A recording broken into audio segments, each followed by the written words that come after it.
what I learned from being rich and famous, Sean Connery said, Sean Connery said, people pretend to be something they're not to get something out of you because you've got money and fame. And I was like, okay. I didn't understand that when I heard that when I was probably about 8. I didn't understand that. I thought people just are who they are. People don't lie or hide or pretend to be something not to get something out of you. And as I got older, I learned more and more about that, guys and women, etc. And some of you might say I'm rich and famous. Some of you might get triggered as fuck in that comment. But I'd say, yeah, financially, no worries. Fame, it's relative. People stop me in the street every day. People ask me for favors or do me favors based on my social media status. 300 plus million views on YouTube. All on pretty much every forums talks about me to some degree, good or bad or whatever. So there's fame at some level, infamy, positivity, whatever. People talking about you, then I'd say you got a decent level of fame there. If around the world people will stop you on the street and recognize you, then you got some sort of international fame there. Good or bad, you've got it. And people will treat you differently because of that. So that Sean Connery quote back in the day really piqued my curiosity. People definitely treat you differently. I mean, think of all the people out there who I have helped out get on YouTube or get careers or get off antidepressant medication or get off meth or selling meth and now become animal activists earning 10 to 20 grand a month on Patreon, sort of carb strong style stuff. Like, you think of all those people I've helped out over the years.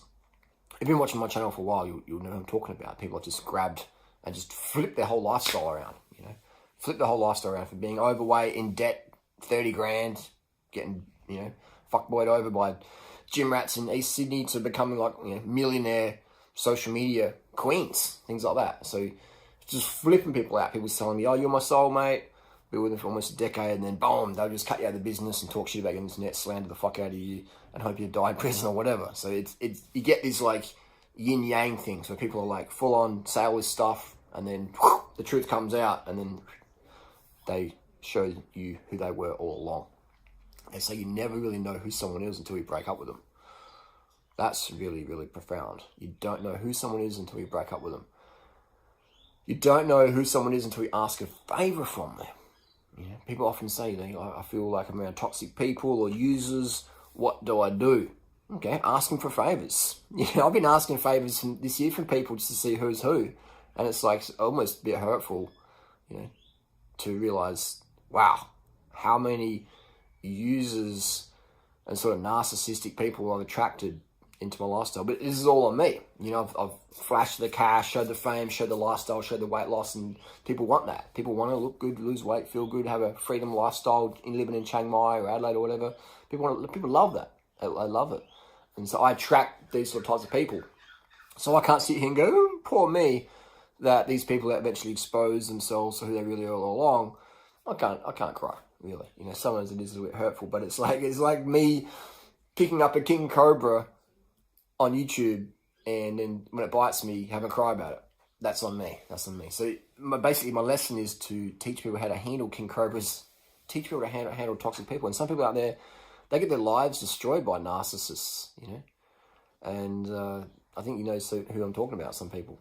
So you might want to, get out of that situation, maybe in a relationship with someone. And if you feel, the bottom line one is, if you feel you can't get from them what you give to them, if it's not that teamwork dynamic, then it's really time to assess what's going on there. If I'm someone's friend or in a relationship, they can fucking depend on me to give full fucking max effort. But as soon as I don't feel I can give that I'm going to get that from them relative to their capacity, I start to go, I'm having doubts here. And then they'll feel that pretty quick, and then everything drops down. So if you're in a relationship where you feel you're giving more than they're giving you, then ask them. So look, I'm not really feeling your effort, and I really enjoy spending time with you, but I'm not really feeling the effort. Can we bring it up? Are you feeling my effort? Because they might be feeling your effort. They might not be feeling your effort. Maybe you're giving in ways that they don't really appreciate, or and that can be another issue as well. You're giving to someone who doesn't really appreciate what you're giving because they don't really find it valuable. And it's just like bicycles. You give someone, or vegan jerseys. I can give this vegan jersey to someone, and they'll be like, "Fuck, man, $40, fucking sick, mate, fucking wicked, man, good quality, light, awesome, bloody cheap, ethical, ethically priced." Some people might picture me, I don't know, wearing a cycling jersey, ain't some cycling fuck with, like, I'm a vegan, I'm not vegan, you know, so make sure you give in life to people who really, really can appreciate it. Otherwise, you're going to waste a lot of time. And it's easy to make time, easy to make money. It's easy to make money. You can lose money, make money, boom, whatevs. But time, I say it again and again, when you lose time, you can't get it back. When you invest time into people, you don't get that back. Then you can learn from those mistakes or learn from the pleasures or whatever, but be careful who you invest in. Because money's easy to make, money's easy to lose, win, blah, blah, blah, it comes and goes. But time, no one can add more time to their life, but you can minimize time leaks. So what I'm trying to say in this video is Money into Fame's taught me that you'll get a lot of friends, you know, and you'll be able to give to them. You can flip their fucking lifestyle around. Like, nobody can flip my lifestyle around. My lifestyle is such a fucking peak pinnacle thing. You know, I don't know anyone on the planet who could totally fucking flip my lifestyle and make it even better, like profoundly better. I don't know anyone on the planet. So there's no one who can really help me at a massive level like that. You know, I'm sure there's people out there who can help me in other ways, but in terms of flipping my lifestyle, I could get someone off the street, flip their lifestyle, and then if they listen to everything I said them to do, then boom, they can be cranking on social media or whatever. You know, they can do that just as I've done that for so many people. Help them do it for themselves as well, because they got to want it as well. So when you're at that level where people can't really do for you what you can do for them, then you're giving to people, because you can't really give nothing to me, you know. And so you set yourself up there for people to be, you know, using you or whatever. But actually, recently there was a thing where Instagram account got deleted, and so I sent out to a few people. I said, hey, you know, can you send out a post? My Instagram account's been deleted. Can you know, put it in your story or your feed or whatever? And I got to see who was who fucking really quickly, and it was quite sad. Even last year when I had a YouTube channel deleted, I sent it out to a few people. Said, hey, can you let people know where a new YouTube channel is? And I got left unseen by every single person, you know, barring a couple. And I was like, fuck. I was like, you fucking social climbing motherfuckers. And I don't hate these people. I'm glad that they're promoting the vegan message, etc. It just showed me who they were all along.